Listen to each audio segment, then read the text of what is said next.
Hello hi नमस्कार। स्वागत है आप सबका जीएस एकेडमी हिमाचल के यूट्यूब चैनल में। ओके स्टूडेंट, सबसे पहले तो आप सभी को टीचर्स डे की हार्दिक शुभकामनाएं। आप लोग भी टीचर बनने जा रहे हैं तो आप लोग भी थोड़ा गहन मेहनत कीजिए ताकि सफलता आप लोगों को जल्दी मिल जाए। ओके चलिए तो स्टार्ट करते हैं आज का हमारा टॉपिक। तो हिंदी साहित्य में आज हम पढ़ने वाले हैं अपभ्रंश साहित्य के बारे में। ओके स्टूडेंट्स, तो आदिकाल हमारा चला हुआ है। आदिकाल में हमने सिद्ध साहित्य पढ़ लिया है, नाथ साहित्य कर लिया है, जैन साहित्य कर लिया है। ठीक है, आज हम करेंगे अपभ्रंश साहित्य के बारे में। ओके, अब देखिए जो अपभ्रंश साहित्य है, जो अपभ्रंश साहित्य की शुरुआत है, इसको लेकर पहले हम जो है जरूरी तथ्य कर लेंगे। उसके बाद जो कवि हैं अपभ्रंश के, उनके बारे में हम लोग करेंगे। ओके,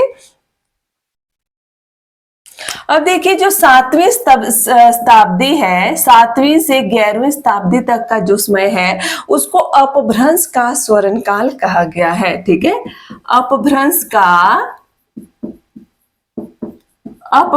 का स्वर्ण काल कहा गया है। अब ये किसने कहा अपभ्रंश का स्वर्ण काल इसको? तो डॉक्टर हरदेव बाहरी थे। ठीक है, उन्होंने 7वीं से लेकर 11वीं शताब्दी तक का जो समय था उसको अपभ्रंश का स्वर्ण काल कहा है। ठीक है, डॉक्टर हरदेव बाहरी, डॉक्टर हरदेव बाहरी ने 7वीं से लेकर 11वीं शताब्दी तक का जो समय था उसको अपभ्रंश का स्वर्ण काल कहा हुआ है। ठीक है, चलिए अब नेक्स्ट करते हैं इसमें। अब जो अपभ्रंश था, अपभ्रंश साहित्य में 3 तरह के बंध मिलते हैं।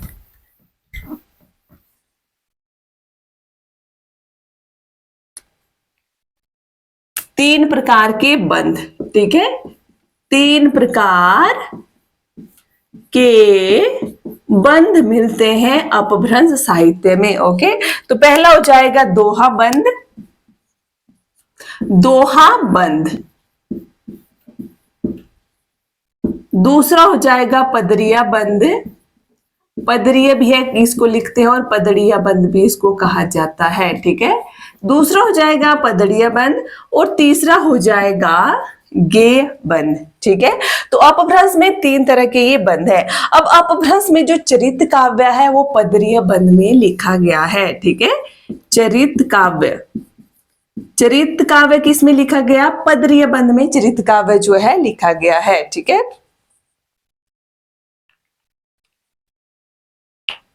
अब जो पदरिया होता है ना, वो 16 मात्राओं का एक छंद है। पदरिया क्या होता है? 16 मात्राओं का एक छंद होता है जो पदरिया होता है। ठीक है, ओके, अब देखिए पदरिया 16 मात्राओं का एक छंद होता है और इसमें लिखे जाने वाले जो बंध है उसको कड़वक कहा गया है। ठीक है, कड़वक कहा जाता है इसको। ठीक है,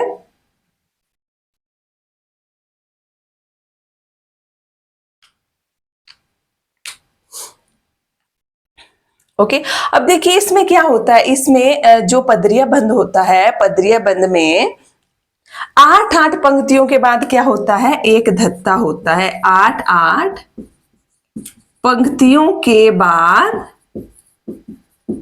धत्ता होता है। ठीक है, धत्ता होता है, उसे कड़वक कहा जाता है। उसे कड़वक कहा जाता है। तो जो चरित काव्य है वो किस में लिखा गया है? पदरी बंध में लिखा गया। और पदरी क्या है? 16 मात्राओं का एक छंद है और 8-8 पंक्तियों के बाद इसमें एक धत्ता होता है। ठीक है, उसे कड़वक कहा गया है।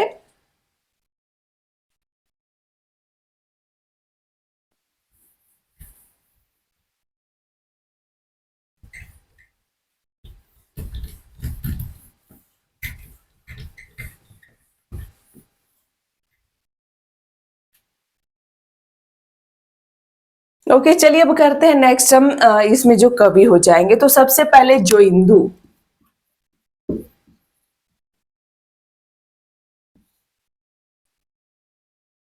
सॉरी, जोइंदू का नाम है योगेंदु है। ठीक है, योगिंदु। जो इंदु का नाम ही क्या है, योगेंदु है। ठीक है, अब जो इंदु की रचनाएं देखेंगे कौन कौन सी हैं रचनाएं। तो जो इंदु की जो रचनाएं हैं वो दो हैं, परमात्मा प्रकाश, परमात्मा प्रकाश, और दूसरी हो जाएगी योगसार। परमात्मा प्रकाश व योगसार जो है जो इंदु की दो रचनाएं हैं। ठीक है, ओके। अब जो इंदु का जो समय है वो 6ठी शताब्दी माना गया है। ठीक है, वो 6ठी शताब्दी में ही दोहा छंद का आरंभ भी जो इंदु से ही माना गया है। ठीक है, 6ठी शताब्दी जो इंदु से दोहा छंद का आरंभ माना गया है। ओके, आरंभ माना गया है। ओके,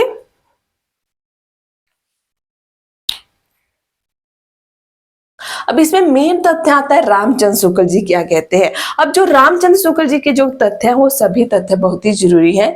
तो इसमें देखिए रामचंद्र शुक्ल जी क्या कहते हैं कि जो इंदु को इन्होंने अपभ्रंश का प्रथम कवि माना है, रामचंद्र शुक्ल जी ने। ठीक है, रामचंद्र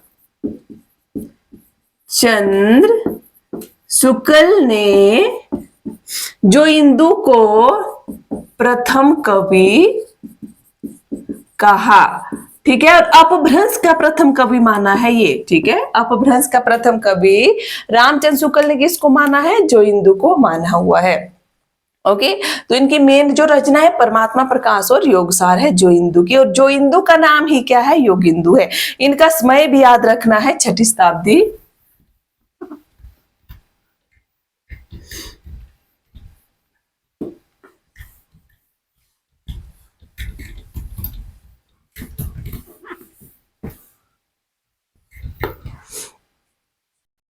ओके, नेक्स्ट हम करते हैं स्वयंभू के बारे में।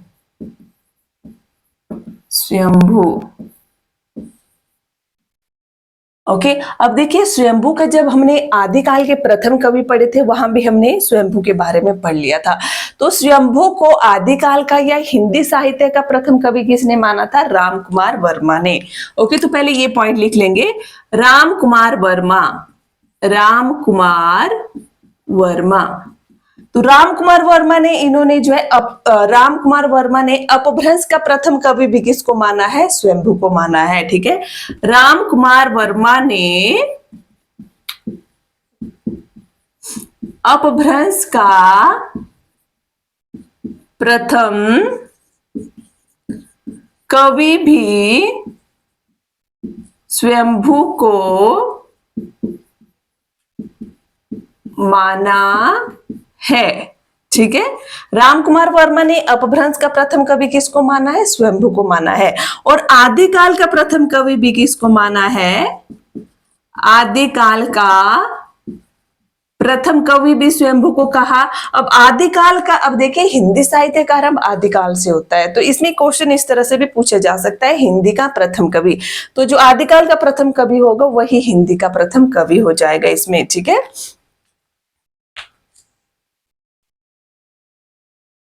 अब स्वयंभू का जो समय है वो 783 ईस्वी। ठीक है, मतलब 8वीं शताब्दी है। ओके, 783 ईस्वी 8वीं शताब्दी का समय स्वयंभू का माना गया है। ओके, अब स्वयंभू को जो है अपभ्रंश का वाल्मीकि कहा गया है, अपभ्रंश का वाल्मीकि, अपभ्रंश का वाल्मीकि कहा गया है। अपभ्रंश का व्यास कहा गया है। ठीक है, अपभ्रंश का व्यास भी इन्हीं को कहा गया है, अपभ्रंश का वाल्मीकि भी इनको ही कहा गया है। ठीक है, स्वयंभू को ही।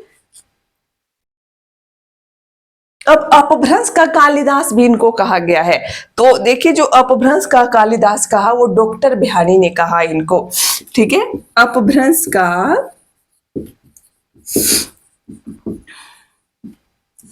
कालिदास किसने कहा? डॉक्टर बिहारी ने इनको अपभ्रंश का कालिदास कहा हुआ है। ठीक है, तो ये हो गई यहाँ पर स्वयंभू के बारे में जो भी बातें हैं। अब देखते हैं हम स्वयंभू के बारे में, इनकी रचनाएं कौन सी है। ठीक है, अच्छा एक पॉइंट और लिख लो, स्वयंभू ने अपनी भाषा को देसी भाषा कहा है। ओके, अपनी भाषा को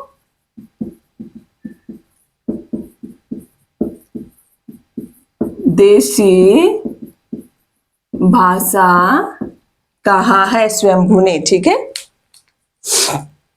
ओके नेक्स्ट हम करेंगे स्वयंभू की रचनाएं कौन कौन सी हैं।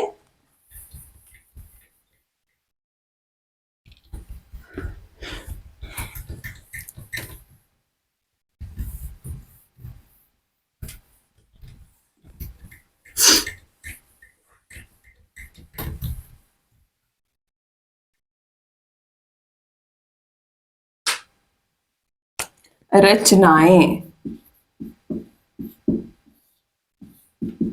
तो पहली हो जाएगी पौमचर्यू। पौमचर्यू। दूसरी हो जाएगी स्वयंभू छंदस।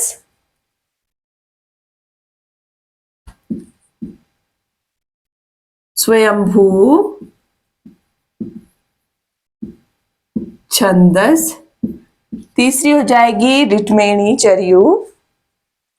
ऋटमणि चर्यू।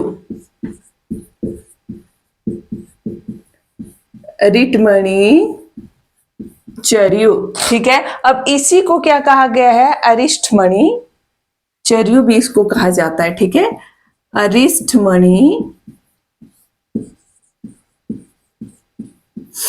अरिष्टमणि चर्यू भी इस रचना को कहा गया है। ठीक है, अब चौथे नंबर पर जो इनकी रचना आ गई, पंचमी चर्यू। पंचमी चर्यू इनकी जो है रचना है। ठीक है, अब अपभ्रंश साहित्य के बारे में हम लोग कर रहे हैं, तो इसमें जो है स्वयंभू की रचना है पौमचर्यू, स्वयंभू छंदस है, ऋटमणि चर्यू हो जाएगा और पंचामी चर्यू है। अब ऋटमणि चर्यू का नाम ही क्या है? अरिष्टमणि चर्यू है। ओके, अब सबसे पहले तो देखिए इनकी बहुत ही जो जरूरी रचना है वो है पौमचर्यू। ओके, तो इसके बारे में हम लोग करेंगे। तो जो पौमचर्यू रचना है ये राम कथा पर आधारित है। ठीक है, राम कथा पर आधारित,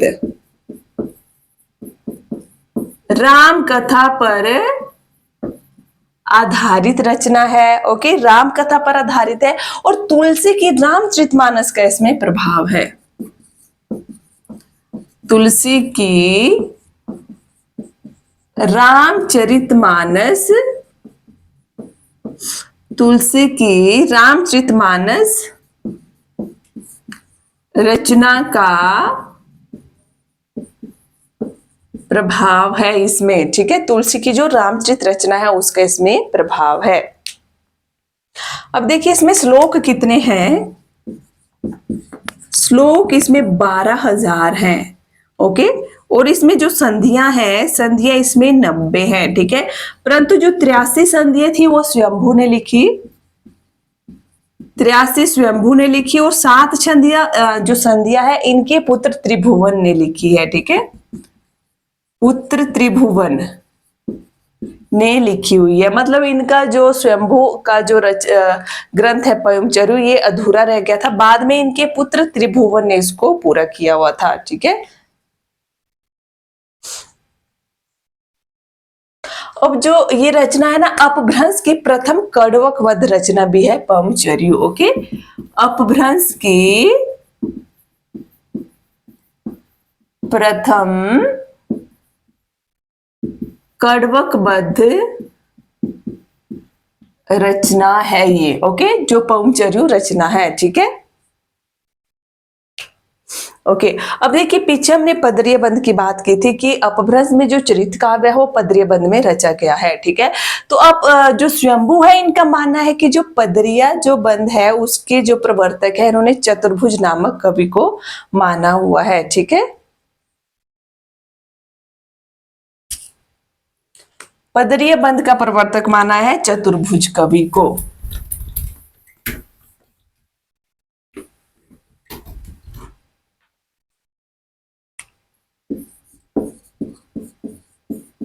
पदरिया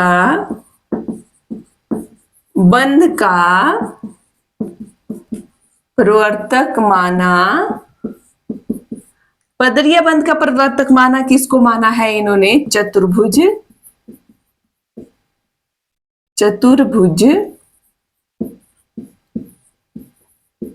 चतुर्भुज कवि को। ठीक है, पदरिया बंध का प्रवर्तक माना किसको? चतुर्भुज कवि को। अब अपभ्रंश में देखिए, जो अब कृष्ण कथा का भी बहुत प्रचलन चला हुआ है। ठीक है, तो कृष्ण कथा जो प्रचलन है अपभ्रंश में, वो स्वयंभू से ही माना गया है। तो ये पॉइंट भी नोट करेंगे। कृष्ण कथा का आरंभ, कृष्ण कथा का आरंभ भी अपभ्रंश में स्वयंभू से ही माना गया है। ओके, तो अभी यहाँ पर हमने सिर्फ आज दो ही, जो इंदु और इसके बारे में किया, स्वयंभू के बारे में। नेक्स्ट हम नेक्स्ट क्लास में करेंगे। अभी अपभ्रंश के और कभी रह गए हैं।